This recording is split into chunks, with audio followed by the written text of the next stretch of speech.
Hello everyone, and welcome back to the skeleton spawner. So, quite a lot of updates since you last saw it. As you can see, it's completely changed. It's actually changed direction as well. I think in the kind of tutorial episode it's over here, and now it's facing this way. So, kind of a major overhaul with this area, because I've been playing a lot of offline and updating the world kind of, off screen, off camera. So you've seen a lot of it already, but there's some details that I want to highlight. So we've got our furniture add-on. So we've got some nice chandeliers here, nice candelabra, some shelves, all that kind of good stuff. Different kind of textures here to try, I guess break up the colors and stuff. Some stripped logs. I think these are also shelves like this guy over here just on the floor. And as I said, it's really just to try and break up the room and make it feel a little bit more organic. With certain themes. So if you've been following the series, we're kind of going for a kind of medieval fantasy, kind of Celtic fantasy theme. So I've brought these kind of blocks here, these texture blocks in, Celtic spirals, patterns, all this kind of thinking. And these big open hearths as well to try and give that kind of vibe. So it's a relatively small room. We'll get onto the skeleton spawner in a second, because you can see these levers here. You might be wondering what they do. But I just want to go through the room first. So I was trying to go with a kind of workshop feel. Every space that I build in this world, I want it to look cool, but I also want it to be functional. So we've got our anvil here for doing that kind of stuff. Our grindstone, all that. Some display things as well, just to add to the ambience. But I wanted this room to be functional. I was also kind of considering maybe doing an enchanting room off the side here somewhere, so that we can kind of get our levels from the skeleton spawner, get our gear here on the anvil, and then bring it into an enchanting room, for example, maybe. But I haven't fully bottomed out on that. But I hope you like the vibe. The ceiling is what we call a corbelled roof. So it's used in some kind of ancient Irish buildings and monolithic tombs and stuff like that, where you overlap stones. I might pop up on screen a little diagram of what a corbelled roof is, but the idea is that you overlap these kind of flat stones, essentially like roof slates, so that the water runs off them. And when you're inside looking up at a corbelled roof, you get this kind of pattern where you've got these rocks that kind of have like this kind of dome shape, I guess, to it. So that's what I've tried to mimic here. And again, I'm using buttons, just normal stone buttons, to try break up the textures and stuff like that. So I wanted the room to have a low ceiling to give it that kind of cozy, small space kind of vibe, but also some, a little bit of realism as well. You don't want to have these big, vast rooms like cut into the earth from a structural point of view. This in theory, if it were real, might actually be possible from, a support kind of point of view. Like the chances of the roof caving in are low when you do this kind of domed shape. Spheres and hemispheres and domes are kind of self-supporting. So that's what I was trying to go with anyway. It also kind of just looks cool. You know what I mean? It's better than just a flat roof made out of, oak planks. So, onto the skeleton spawner itself. If you're familiar with the series, you would have seen the skeleton spawner episode. The skeleton spawner is back here. Just, a normal skeleton spawner. There's nothing special about it. If you're interested, check out the skeleton spawner tutorial. But yeah, it's back here, just encased in cobblestone. What I've done is I've added these redstone lamps and, some redstone circuitry here. Connected to this, well, I'll show you quickly, connected to this lever, and this is essentially an on-off switch for the skeleton spawner. So you can see there's another light here. So this circuitry is all connected. There's some redstone repeaters as well. Let me just show you those. Redstone repeaters to continue the signal. For those of you that don't know, redstone can only travel so far, or the signal, I should say, can only travel so far. So you use these redstone repeaters essentially as a relay, so the signal will get to here it'll hit the repeater and it'll continue on. So I think it's 8 blocks is the limit. It can only travel 8 blocks. So we turn this guy on. Hopefully in the background you can hear the game audio. That kind of water noise. There was one there. See, can you hear it again?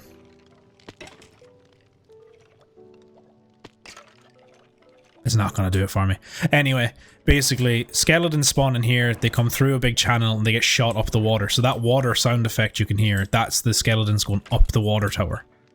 If we turn this on, you can see redstone is lit up and the redstone lamp is turned on. And what this does is it stops the skeletons from spawning. So mobs can only spawn if there's light. If there's an absence of light. If there is light, they can't spawn. So I've turned on these lights and it effectively turns off the skeleton spawner. You know, so if I'm down here for some reason, I don't want these guys spawning and making tons of noise for whatever reason, they're turned off now so they don't spawn. So I'm just going to clear my inventory here a second so I can fill in this hole. I can't remember what way I had it, which is really unfortunate. I'll have to watch back in this recording to make sure I've got it right. Have we got a little bit of symmetry going on? We do. Okay, perfect. So this guy goes here. And you go there. So right now our skeleton spawner is on. And you're probably wondering what this second lever is. So without destroying the whole gaff, I will try and show you quickly. So here we have another lever. We have a chest. We have a hopper. And we have a dispenser. So you can see all this stuff here basically. So when we kill these skeletons, you'll see now in a second. You can see my levels going up there at the bottom as well. So I love skeleton spawners because you get essentially infinite bone meal, infinite arrows, and levels, obviously. But the problem we have is inventory, right? So all this stuff floating here should be going into this hopper. But the hopper's full, as you can see. Hopper's not filtering because this chest is full. So if I start taking these guys out, see the arrows, the bones going up here at the top? That means the filter is now working. So if we click in here again, you'll see that there. And if I do this, the hopper is going to start picking stuff up and it's going to start filtering into this chest. So straight away you can see the problem that I have, right? Too many bows. I already have, like, look down here, power 4 bow. This comes from just joining bows together. Power 1 with a power 1 makes a power 2, 2 power 2s, 2 power 3s, you get to 4, right? So I have 2 power 4 bows here, so it should tell you how many power 1 bows I've gone through. Just by doing a couple rounds of this spawner, you know? Full chest of bows, no need for them.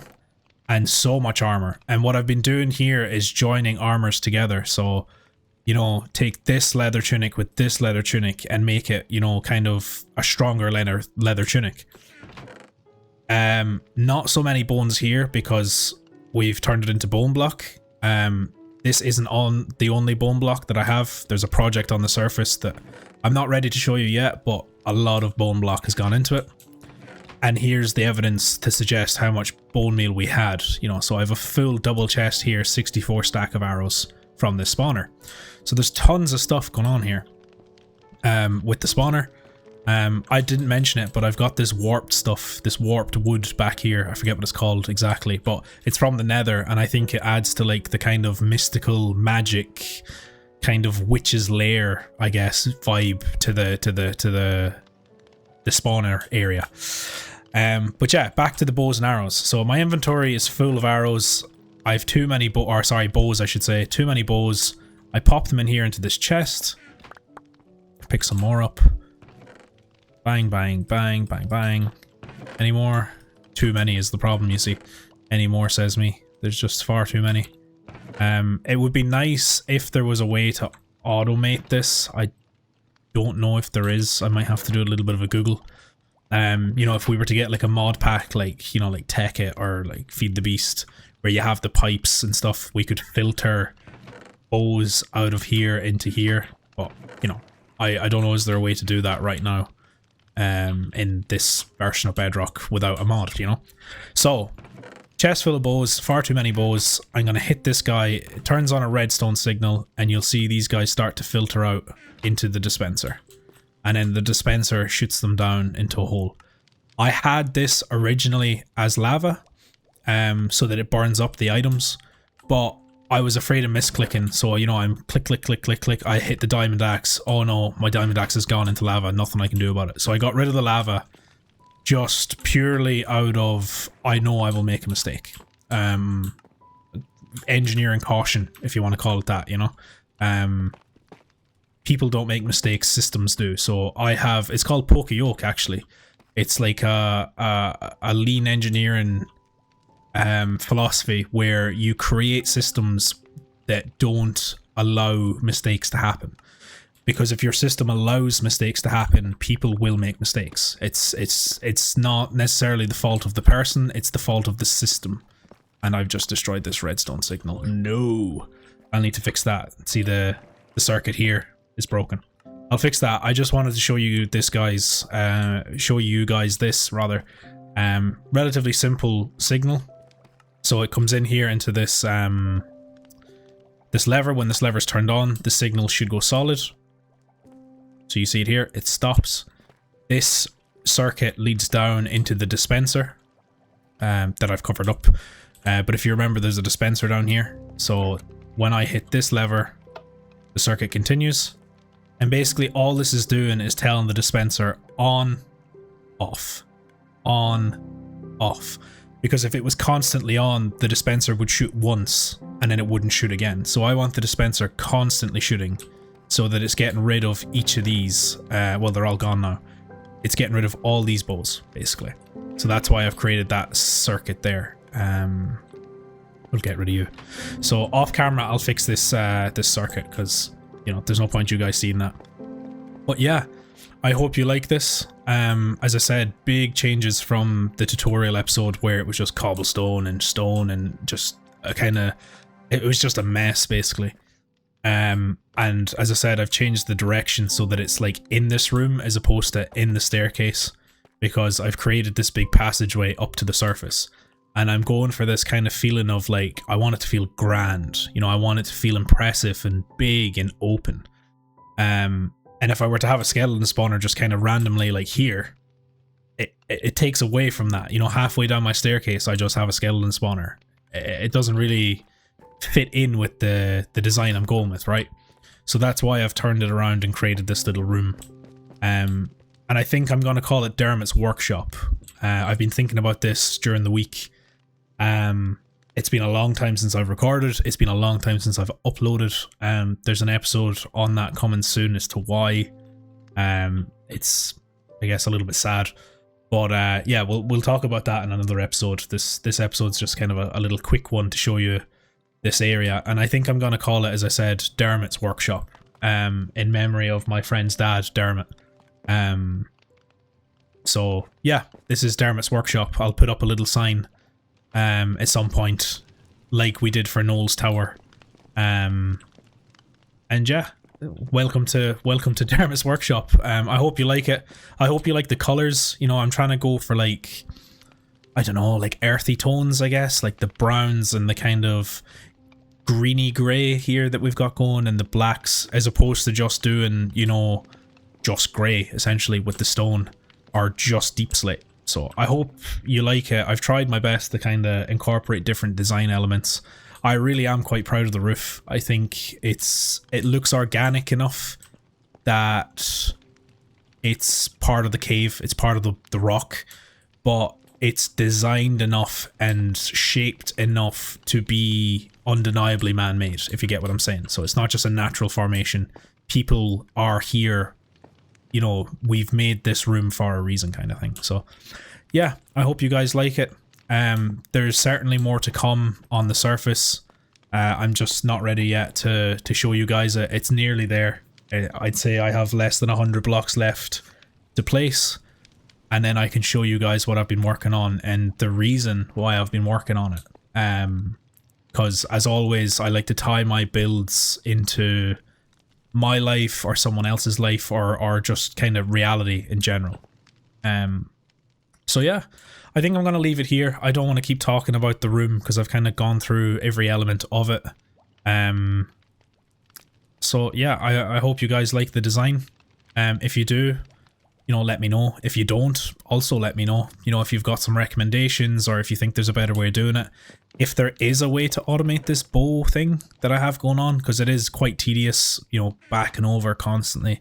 I've automated it as much as I can with the knowledge I have. But if there's a better way of doing this, like, you know, leave a comment, please let me know.